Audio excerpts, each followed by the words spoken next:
Cape Media Center, building community through media. The Rotary. It's an obstacle that countless Cape Cod residents have to circumnavigate every single day in some way, shape, or form. For many of them, it may very well be the most stressful part of their day, which is understandable. There's a bit of a chaotic element to multiple lanes of traffic with several points of exit and entry all meeting up in the same circle at varying speeds. For visitors to Cape Cod arriving here by way of the Bourne Bridge, the Bourne Rotary is the first thing they see, and when they're done with it, it's likely the last thing they want to see. Again, that chaotic element is front and center here. Of course, not every vehicular roulette wheel offers up the same white-knuckle experience. Here at the west end of Hyannis, the Rotary has a much more relaxed atmosphere, with everyone coming and going with relative ease and order. This pattern seems to continue with each traffic circle the farther we get from the hustle and bustle. In fact, in the more rural areas, the name even changes to something a little more polite sounding, the roundabout. It's got a bit of a European air about it. But for our European friends who are accustomed to driving on the left side of the road and traveling around the circle in a clockwise motion, there's this little sign here as a reminder. Now, if we're talking about one of the most unique, historical, and least stressful roundabout traffic circle rotaries around, we'll have to take a trip to this neighborhood that hugs the Bass River in South Yarmouth, where River and Pleasant Streets converge. They say one way to know who the tourist is and who the local is that the tourist will actually go around this traffic circle while the locals just drive right through. But no matter how drivers approach it, it's entirely possible that this little roundabout was the precursor to the modern-day Rotary.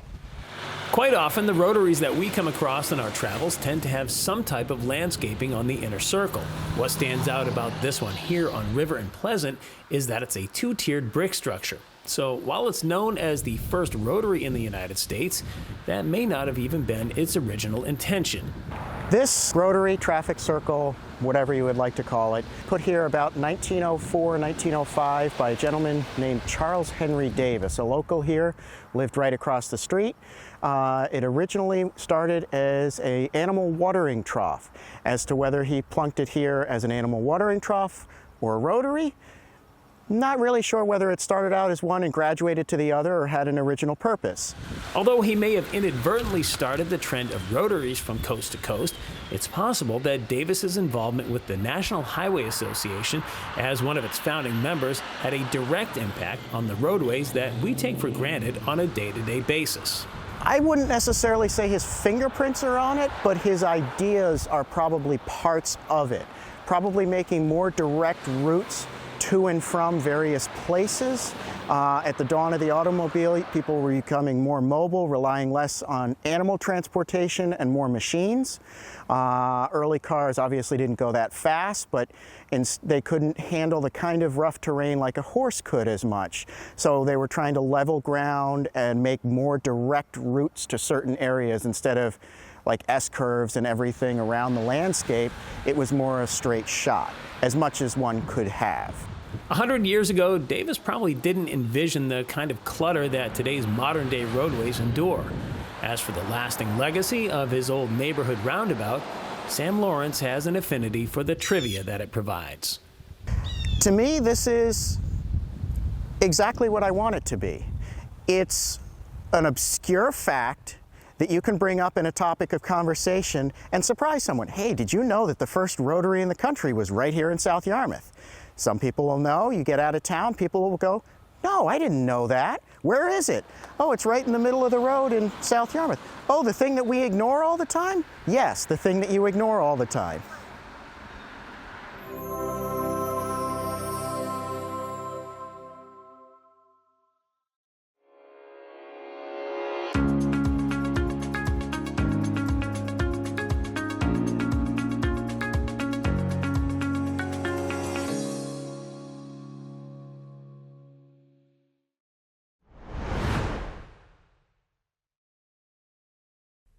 Hey, I'm Kayla. I was an intern at Cape Media Center back in 2019, and that experience totally launched my career in media. And I'm Destiny. I was right there with Kayla in 2019, learning everything from camera work to editing and loving every second of it. The staff here at Cape Media Center were always hands-on and always willing to answer our questions, especially with our final project. We created a series of videos called the Blue Economy Project, where we dove deeper into how the ocean plays a vital role in Cape Cod's economy. The series was well approved, and we couldn't have done it without the Cape Media Center. Fast forward to now, I'm working in live music production and have even worked at venues such as Gillette Stadium and Fenway Park. And I actually came full circle. I'm back at the Cape Media Center, this time on staff. Cape Media Center gave us the tools, the confidence, and the real-world experience to chase our creative goals. It's more than just a media center, it's a launch pad for your future. Start your story at Cape Media Center in Dennisport. Cape Media Center, your voice, your vision, your community.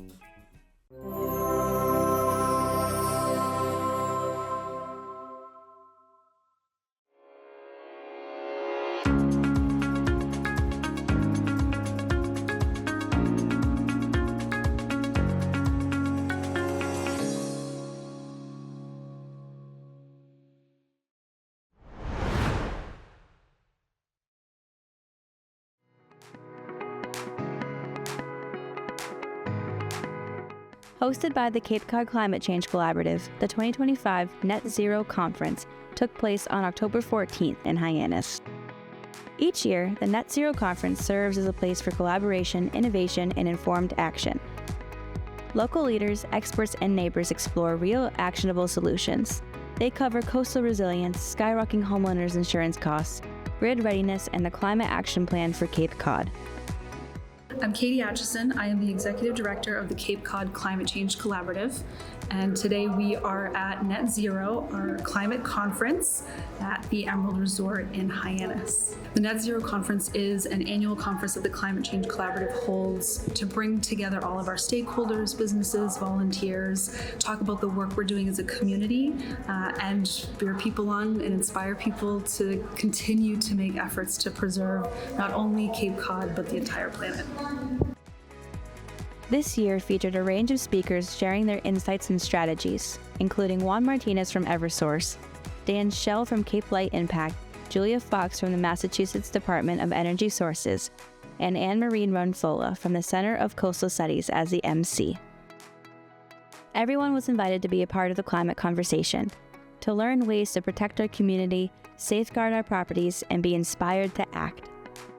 The conference brought together the Cape Cod community to explore the challenges we face and ways to protect this beautiful place we call home.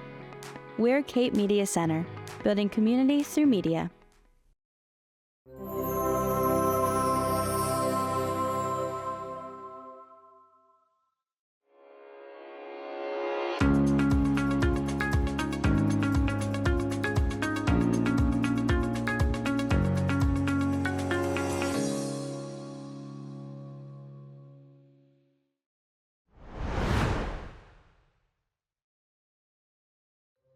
These scarecrows, like my friend over here, line Centerville's main street every year for what is properly known as Scarecrow Alley. These scarecrows of all shapes and sizes are made by businesses and locals to bring that autumn feel to their beloved neighborhood. They are hard to miss, especially Taylor and Travis Scarecrow. Put on by the Centerville Civic Association, Scarecrow Alley is currently taking place in downtown Centerville until Columbus Day. Head to the village of Centerville to see all of these creative scarecrows that residents and business owners put in front of their properties. If you're interested, you can vote for your favorite scarecrow at the 1856 Country Store in Centerville. I'm Kayla Jorgensen for Cape Media Center, building community through media.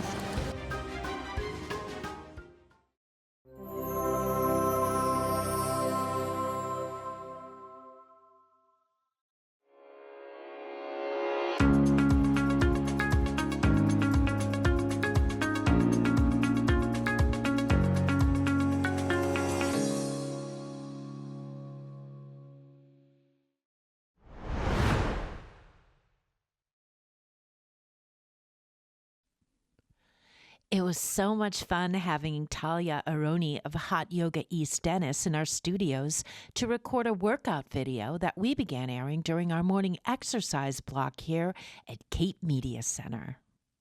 Bring your big toes together to touch. Relax your forehead center down and start to breathe in and out through your nose. This is a really nice time to notice your breath. When I speak about yoga, I speak of it as a breath work practice more than anything else. You can't do this wrong. You also can't do this right. So allow yourself to be open. Maybe set up an intention for yourself for the next 45 minutes as we practice together. This is a powerful time to see what you're up to, what you're looking to create physically, energetically, mentally in your life with the rest of your day. So I'm happy that you're here with us. As our fitness videos are some of our most watched videos on demand, we invite other instructors to become part of our video trend. Please reach out at marketing@capemedia.org. Or if you'd just like to work out with our instructors, watch every weekday morning at 9 a.m. on Channel 26. Or find our videos on demand on our website, capemedia.org. Cape Media Center, building community through media. This is so great that we get to do this. You can melt whatever tension you might be carrying around with you.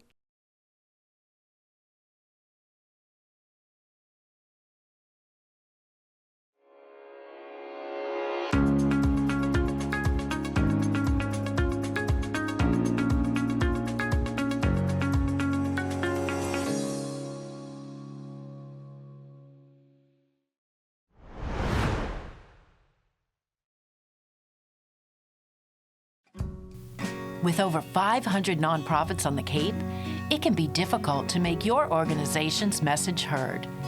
That's where video comes in. It can engage your intended audience and allow for better retention, improved clarity, and understanding. Cape Media Center is willing to help your organization create a persuasive message through the power of video. For a small fee, we'll work with you to create a compelling public service announcement and even produce a full-length television segment showcasing your nonprofit in depth. Once completed, these videos will run on Comcast Channel 26, Roku TV, Fire TV, and Apple TV. Plus, your organization can use these videos in your own newsletter, website, and social media platforms at no additional cost. So let's work together to strengthen your outreach and better serve our community.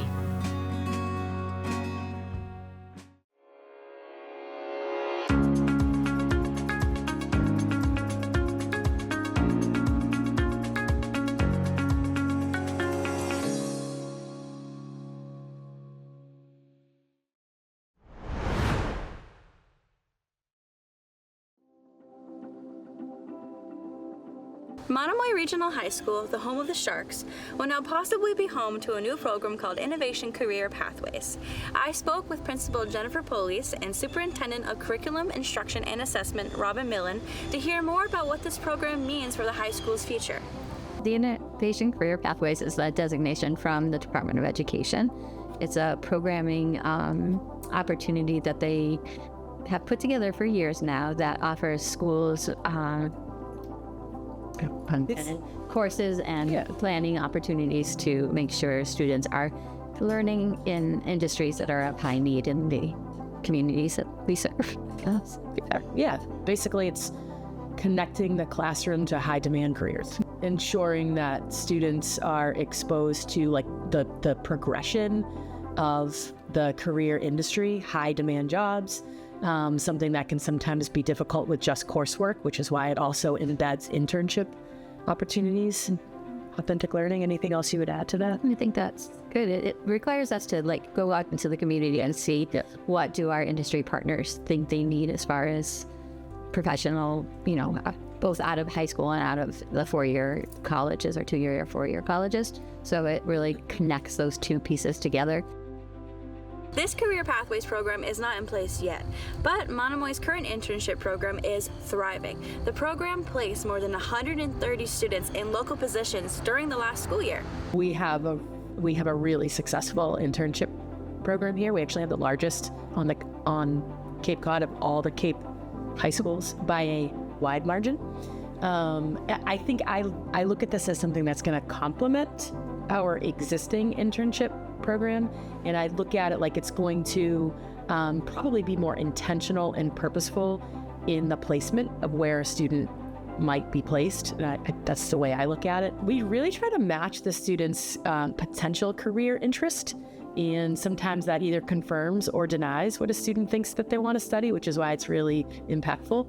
It's been life-changing for many of our kids. So one of the districts that we've spoken to that has a pathway already built out, it's a really good example about this, is that like their internship program that they had prior to putting the pathway in was with one of the banks.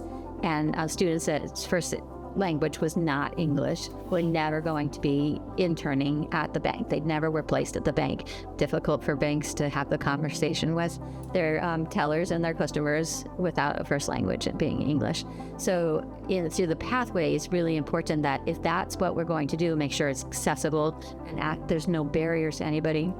That district sent translators with students whose first language was not English to the bank so that they could still experience the internship. So when we're building, we'll be making sure that we're keeping an eye open for any potential barriers that might come up. Yep. And then we'll remediate that barrier. And that's a really huge part of this. That's definitely important. Yeah, it is. The Department of Ed is really very much like that anyways. And so are we. Like, we want to remove all the barriers and allow our students to have every access point that they can. The future is looking even brighter at Monomoy Regional High School. And if you are interested in updates about the Innovation Career Pathways program, you can visit the high school's website, mrhs.monomoy.edu. This is Kayla Jorgensen for Cape Media Center, building community through media.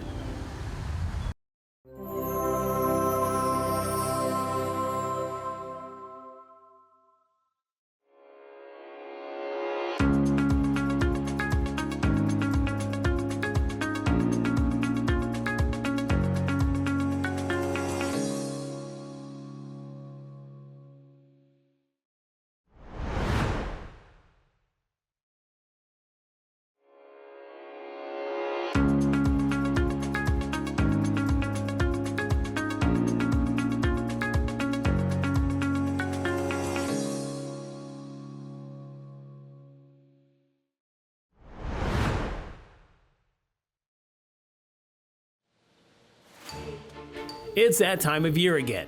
Time to get the family down to the basement and hunker down until the Halloween ghouls and goblins have left?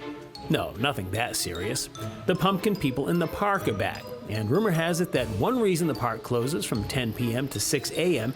is so they can have some time to themselves without all these actual people invading their space. But during the day, we humans are more than welcome to visit these neat displays at Gould Park. Just a few basic rules to get a pumpkin person featured here. Keep it tasteful, nothing political, make sure they are people with bodies, arms, and legs, and no hay is to be used in its creation. Of course, there will be a prize for Best in Show, and contestants include members of the Chatham Chamber of Commerce, nonprofits, and regular folks who think they've got what it takes to make their pumpkin people stand out among the other delightfully decorated gregarious gourds. Chatham Wildlife and Pest Control appears to have a full work order with its nest of yellow jackets and this massive spider. Only a few hundred yards away, the Squire will be missing its best bartender for a couple of weeks, as he appears to be making what looks like a dirty martini. First night may still be a ways away, but it's never too early to get ready to celebrate. Visitors may want to mind their P's and Q's because Ensign Pumpkin from Station C is likely tuning into their conversations.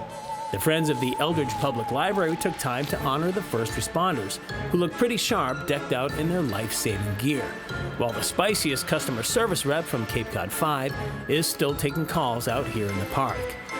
This guy looks like he's been working on the railroad all the livelong day.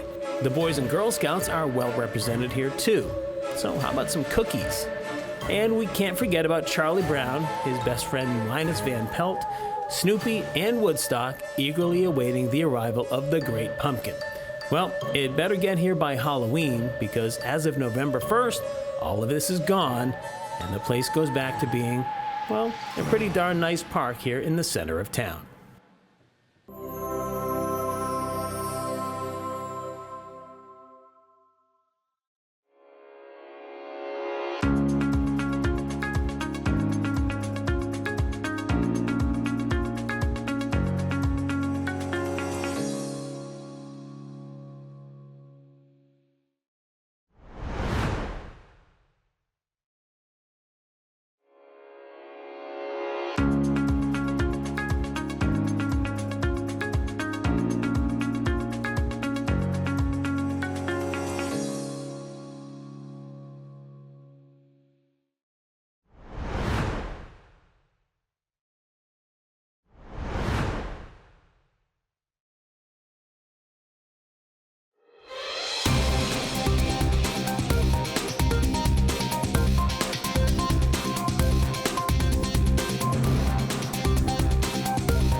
Cape Media Center, building community through media.